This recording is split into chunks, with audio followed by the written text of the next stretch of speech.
The Rock Island STK100 is a metal-framed Glock clone complete with an optics cut that can be commonly had for less than $500.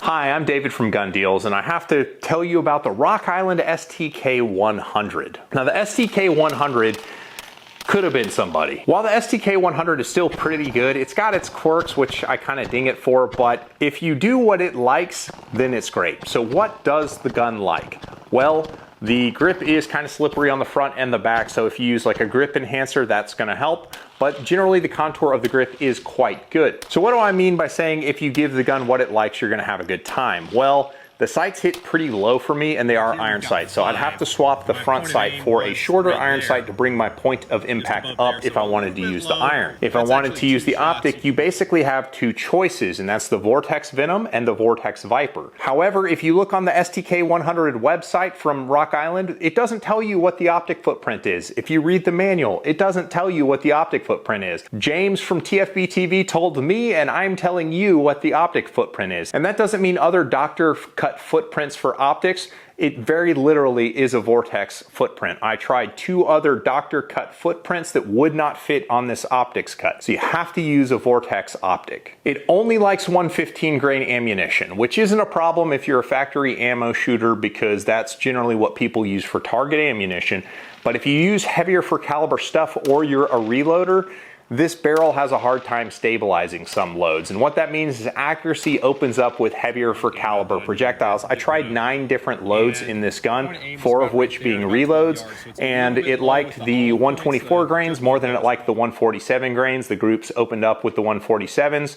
The 115s had the tightest group, so if you were considering this gun for self-defense or home defense potentially, then you should use 115 grain ammunition. So throwing all that out there, let's go through what the gun comes with and just a general run through of features. So the gun comes with a plastic clamshell case, which is honestly one of the cheaper ones that I've seen ship with any gun, and it comes with this one magazine. It is a KCI magazine with the STK logo right there on the base plate. It feels like a real Glock mag, but it's not. The frame is a 2-piece aluminum deal with some screws where you can see where it joins it together. The seam, it runs straight down the middle of the frame, but it's blended so well you're never gonna feel it. The grip panels on the sides have like a golf ball type texture, which provides excellent traction.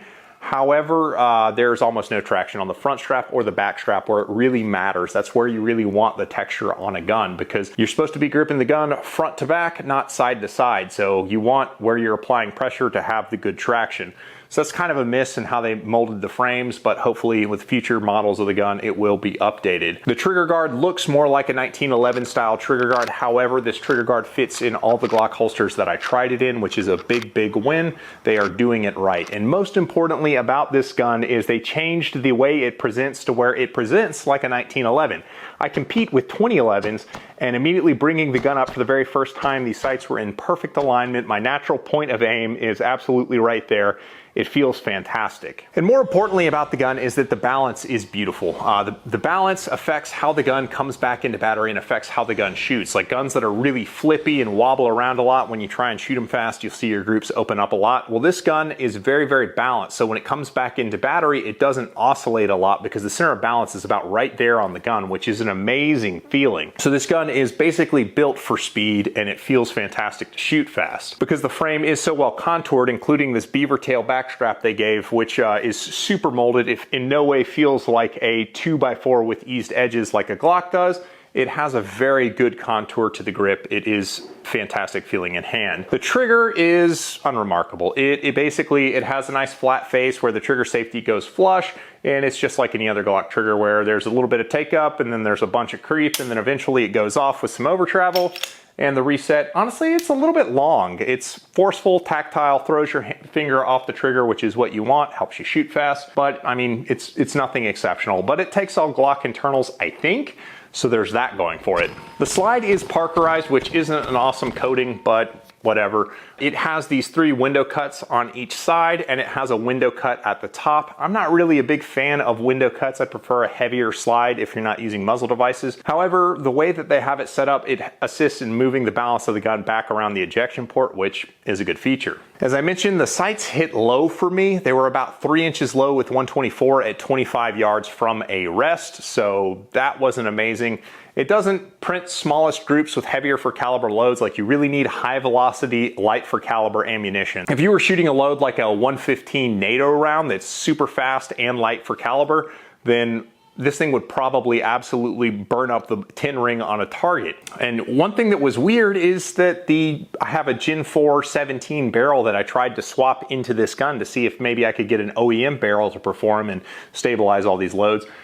No, it wouldn't fit. The slide wouldn't go back on the frame with the OEM barrel in there. So I don't know what Rock Island changed about the internal geometry of the gun, but it would not accept a Glock barrel, which was a little disappointing. As far as reliability is concerned, I was only able to shoot about 400 rounds through the gun in this COVID environment with very high ammo costs. And I had 2 failures to extract. In both instances, the extractor jumped off the case rim and the case stayed in the chamber, and I had to drop the mag and clear it by hand. I don't know if that's a break-in thing or if it's just that the extractor's kind of dodgy and it's going to fail sometimes thing. I don't really know. But the shooting experience with the gun is absolutely super pleasant. The gun is built for speed shooting. I want to carry this gun. I wanted to like it more than I do. But as it is right now, with the reliability being what it is, like, I can't take a sweet shooting gun that only shoots 115 grains and only wears Vortex optics. I love the gun. I need it to be more before I could get really, really excited about it. So knowing what you know now about the STK100, would you consider this pistol for concealed carry or home defense? Or would you consider it perhaps for a competition gun? As a recreational plinker, I think this gun gets very, very high marks. It is very, very fun to shoot. So let me know in the comments. I appreciate you guys, and we'll catch you on the next one.